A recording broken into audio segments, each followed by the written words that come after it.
Olunaku olwaleero ziri ennaku z'omwezi 5 omwezi gwa Kutaano omwaka 2023 abaana abawerera ddala 8 abakwatibwa gye buvuddeko ne baggalirwa mu kkomera Luzira gye bamalidde ddala ekiseera ekiwerako ng'oluvannyuma lw'okwekalakaasa nga bawakanya abakungu mu gavumenti okubba amabaati g'abawejjere abakalamojja. Bano bakwatibwa era bamaliddeyo ddala akaseera mu kkomera Luzira gye babadde baggalirwa. Olwaleero baweereddwa beyiro oba bateereddwa ku kakalu ka kkooti ka mitwalo 20 buli muntu ez'obuliwo nga bagamba nti bayimiriddwa baddeyo ewaabwe bakole emirimu gyabwe, naye tekitegeeza nti omusango gubaggiddwako wabula baakuddangayo mu kkooti ku nnaku eziragiddwa.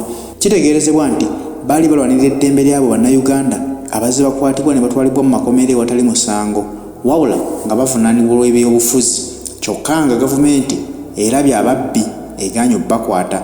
Ababbi be baali balumiriza be bano ababba amabaati g'abakalamojja nti okwata otya omubbi n'ekizibiti ng'akirina ge mabaati, kyokka n'ogamba nti ye tagenda kuvunaanibwa mu mbuga z'amateeka. Naali n'osanga obusanze omwana awagira obuwagizi nti olw'okubawagira Robert Kyagulanyi Ssentamu n'omukwata n'omuggalira okumala emyaka 3 mu makomera.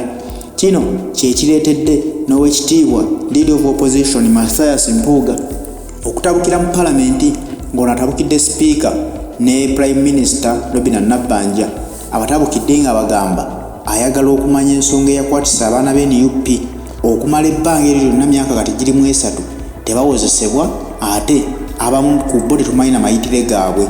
Wabula nga Prime Minister Nabbanja yavaayoko gye buvuddeko n'alumiriza ku mikutu gy'amawulire nti abaana abo abasinga abayina oluva olwo bana NUP baatabukira ne bagamba nti bwe muba mumanyi gye bali lwaki temubayita mu kkooti ne bawozesebwa, omusango bwe gubasinga ne mubasalira, bwe bagusinga ne mubadda ne badda ewaabwe basange famire zaabwe.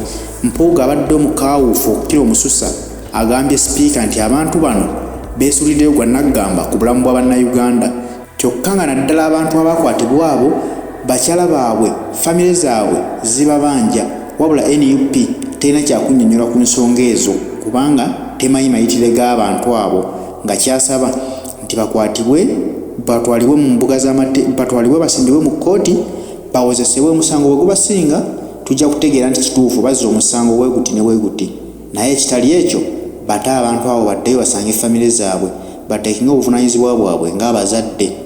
Wuliriza ku bigambo by'omukulu Lop Mpuuga bw'atabukidde mu Palamenti. At the beginning of this session, with your indulgence, I played a video in this House of Parliament quoting the Prime Minister about a citizen that has disappeared for 3 years. Now you're destroying my women's debate. No, Speaker, allow me to make my statement. The Prime Minister was supposed, you ordered the Prime Minister. There is an order from the Prime Minister. I became Prime Minister. I'm almost making 2 years since when I became the Prime Minister. I have tried my level best to serve my country. I am one of those patriotic Ugandans. You have not tried, you have done it. Is it in order for my brother to say that I am unserious? Is it in order?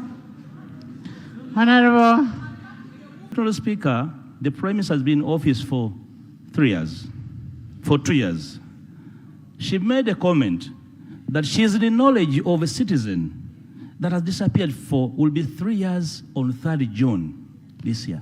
Honorable Mpuuga. Right, Honorable Speaker, allow me to make this statement. Honorable Lop, I will allow you to make that statement after we have discussed about the women. Why are you being discriminative? Why don't you want us to talk about our women? You know, right, Honorable Speaker, it's after that she's proved that she was either lying, that she shall listen to her statement as serious. No. We are putting into context her statement because that statement she made that she's aware of the whereabouts of Chibalama and she's never surrendered him to the public and she wants us to listen to her on another statement. That's why I was putting seriousness in the context. Right, Honorable Speaker? Right, Honorable Speaker? will the Prime Minister rise and inform the country where Chibalama is so that we can listen to her as a serious leader in this country? You said you know where he is. The family for 2 years and 11 months, they're looking for Chibalama. Only you know where he is. Will you tell us where a husband of a woman and a father is? You said you know. Is it in order for him to quarrel? Chibalama? You are